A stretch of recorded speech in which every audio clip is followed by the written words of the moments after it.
से तवे पे रोटियां तंदूर जैसी बनाना चाह रहे हैं। आइए इसको बनाना स्टार्ट करते हैं।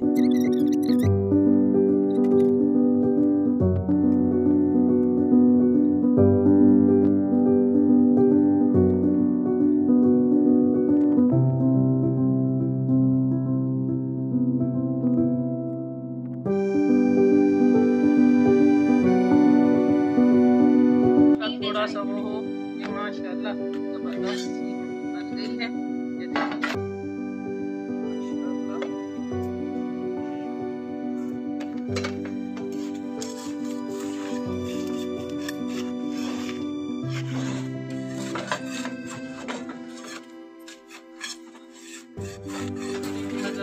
डालें